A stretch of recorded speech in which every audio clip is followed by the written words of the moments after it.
Oke, Assalamualaikum warahmatullahi wabarakatuh. Bismillahirrahmanirrahim. Halo teman-teman.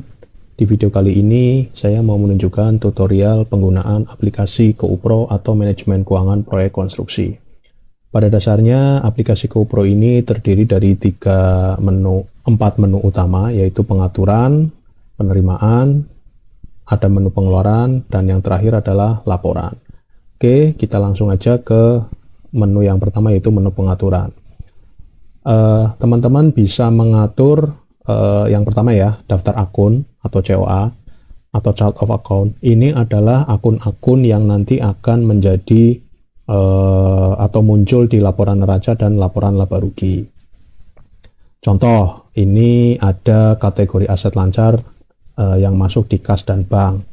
Biasanya perusahaan itu kan bisa saja memiliki lebih dari satu rekening ya, atau akun kas atau akun rekening.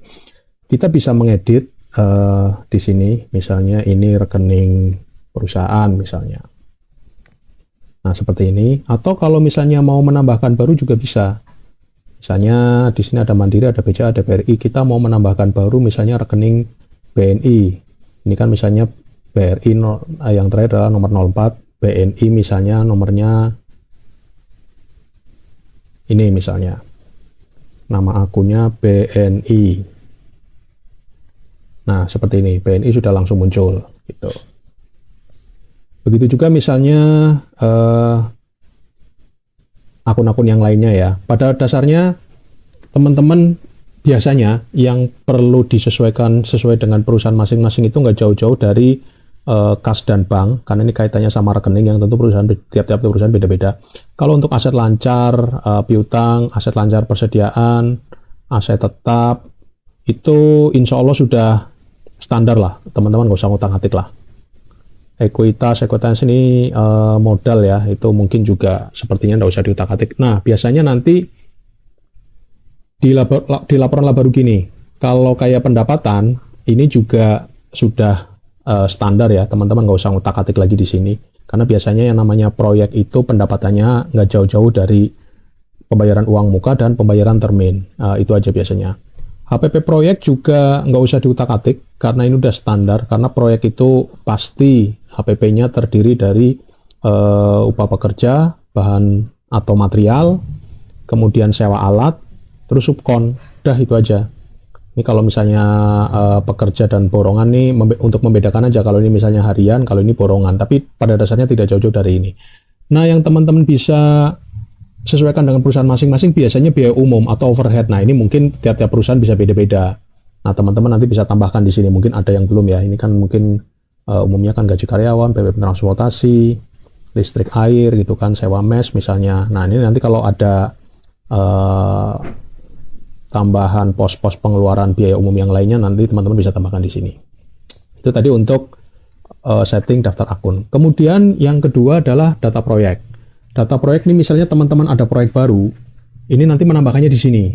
Misalnya ini sudah ada defaultnya adalah contoh aja. Misalnya ada teman-teman menambahkan proyek baru, tinggal di ini kan aja. Misalnya proyek pekerjaan rumah sakit umum daerah misalnya, ini paket 2 misalnya seperti itu, alamatnya tinggal diisi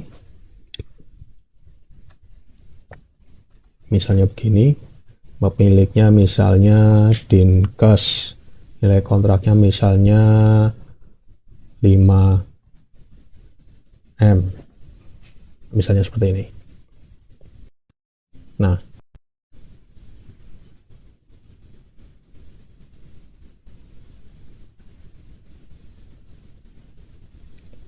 ini proyeknya sudah muncul di sini. Kalau proyek sudah muncul di sini, berarti nanti proyek akan muncul di menu-menu yang lainnya.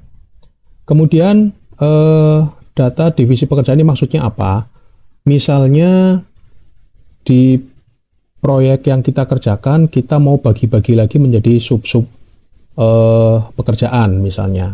Contoh misalnya ini ada proyek tadi ya, pekerjaan rumah sakit. Misalnya kita mau bagi-bagi jadi divisi struktur misalnya, divisi ME, divisi arsitektural dan sebagainya. Tapi kalaupun enggak pun enggak apa-apa. Defaultnya itu sudah kalau kita sudah menginput proyek, maka di sini sudah ada divisinya itu sama itu. Ini terserah kebutuhan teman-teman aja di lapangan. Kemudian setting data rekanan. Data rekanan ini bisa supplier, bisa mandor borong, bisa pemilik alat yang nanti akan kita sewa itu. Pokoknya ini supplier, pemilik alat, subkon, vendor dan seterusnya. Ini contoh ya, misalnya kita, dan ini biasanya nanti yang hubungannya sama hutang piutang. Contoh kita misalnya punya rekanan supplier, kita tambahkan baru ya di sini. Rekanan supplier misalnya toko bangunan Subur Jaya misalnya. Udah, ini tinggal diisi alamat, nomor HP, keterangan. Nah, ini nanti akan muncul. Ini nanti hubungannya sama ketika kita ada pengeluaran-pengeluaran yang hubungannya sama si supplier ini gitu. Kemudian data pekerja. Data pekerja ini hubungannya adalah kalau misalnya kita mempekerjakan pekerja atau tukang yang sifatnya harian gitu. Kalau ke mandor borong berarti dia masuknya ke rekanan gitu, jangan di pekerja. Karena kalau mandor borong kan dia punya anak buah banyak misalnya, kita bayar borongan ke dia baru nanti dia akan menggaji anak buahnya. Tapi kalau misalnya kita per orang berarti menambahkannya di sini pekerja-pekerjanya gitu. Sama seperti menu-menu yang lainnya tadi, kalau mau ada tukang baru ya tinggal kita tambahkan di sini. Jadi ini yang sifatnya si orang itu benar-benar kita gaji mingguan kah atau 2 mingguan atau bulanan atau harian, berarti nanti settingnya di sini. Kategori pekerja. Nah, kategori pekerja ini tadi ada hubungannya dengan pekerja per orang ini ya. Ini sepertinya sih sudah standar. Jadi supaya nanti, kenapa perlu ada seperti ini? Supaya nanti kalau memang kita mempekerjakan orang harian, pekerja harian, kita bisa laporannya itu bisa detail, tukang batu kita sudah berapa, tukang besi berapa, dan seterusnya itu. Mandor berapa, pekerja berapa, dan seterusnya. Kalau mau ditambahkan juga bisa, misalnya ada kategori yang baru. Data, alat, dan material. Nah, ini hubungannya adalah nanti silakan ditambahkan aja material-material atau alat yang memang kita gunakan di proyek gitu. Nanti tinggal ditambahkan aja. Kemudian relasi hutang piutang ini hubungannya, nah ini kalau misalnya tadi kita menambahkan rekanan, ini sudah otomatis ditambahkan di sini. Itu. Ini misalnya contoh misalnya ini misalnya piutang dulu ya. Jadi kategorinya itu bisa hutang atau bisa piutang. Misalnya kategorinya piutang dan kita kebetulan ada pekerja atau mandor yang suka kasbon. Nah, berarti di sini settingnya. Gitu. Misalnya seperti ini. Atau misalnya kita setting hutang. Nah, ini hutang ini macam-macam nih. Ada hutang pinjaman dana misalnya, baik itu ke bank kah atau apa, nanti settingannya di sini. Menambahkannya itu. Itu tadi menu pengaturan. Sekarang kita ke menu penerimaan. Di sini ada menu penerimaan proyek, menu setoran modal, menu pindah buku, menu transaksi hutang dan piutang dibayar. Kita coba yang pertama, menu penerimaan proyek. Pertama-tama kita pilih tanggal transaksinya, seperti ini, tinggal pilih aja. Kemudian nomor bukti tidak wajib diisi, tapi nomor bukti ini nantinya akan sangat bermanfaat jika transaksi kita sudah banyak sekali, misalnya ribuan, nanti bisa untuk melakukan pencarian transaksi-transaksi tersebut berdasarkan nomor bukti. Nomor bukti ini bisa nomor invoice, nomor nota, nomor kwitansi, dan sebagainya. Misalnya kita isi seperti ini. Proyeknya kita pilih proyek yang mana, yang ada transaksi penerimanya. Nah, jenis penerimaan ini misalnya uang muka kah atau pembayaran termin. Misalnya kita pilih uang muka. Misalnya nominalnya 150 juta. Nah, ini bisa kita pilih apakah tunai. Tunai artinya apa? Betul-betul ditransfer langsung atau dalam bentuk piutang. Piutang itu maksudnya apa? Jadi misalnya ini termin ya. Termin itu kan kita menerbitkan invoice, dikirimkan ke si pemberi kerja atau owner dari proyek ini. ketika kita menyerahkan, itu kan biasanya menyerahkan invoice tersebut, menyerahkan tagihan, biasanya kan tidak langsung dicairkan saat itu juga, bisa 1 bulan, bisa lebih gitu. Nah itu makanya ketika terbit invoice ini dan kita serahkan, transaksi ini kita kategorikan sebagai piutang gitu. Kalau piutang berarti tinggal jatuh temponya kapan, kayak gitu misalnya. Ini tinggal kita pilih, misalnya jatuh temponya 1 bulan yang akan datang gitu, tanggal ini misalnya. Kalau misalnya tunai, kita tinggal pilih aja ditransfer ke rekening mana gitu.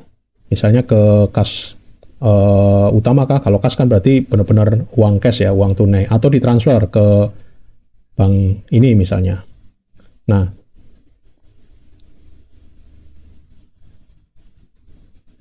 dari transaksi-transaksi sebelumnya, nanti otomatis di sini ada keterangan saldonya ya. Saat ini untuk akun atau rekening kas utama ini saldonya 0. Sementara rekening Mandiri saat ini saldonya 150 juta.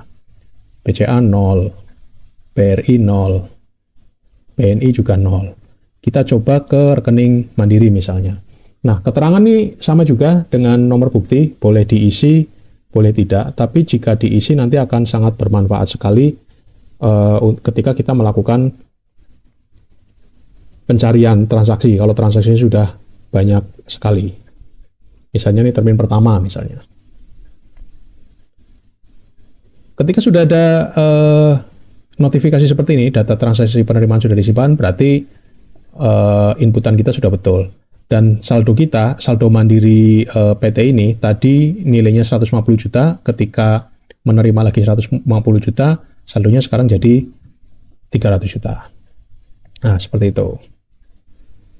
Nah, kemudian ada lagi penerimaan, yaitu penerimaan setoran modal. Setoran modal maksudnya begini, biasanya ketika kita proyek baru mau berjalan, baru mulai,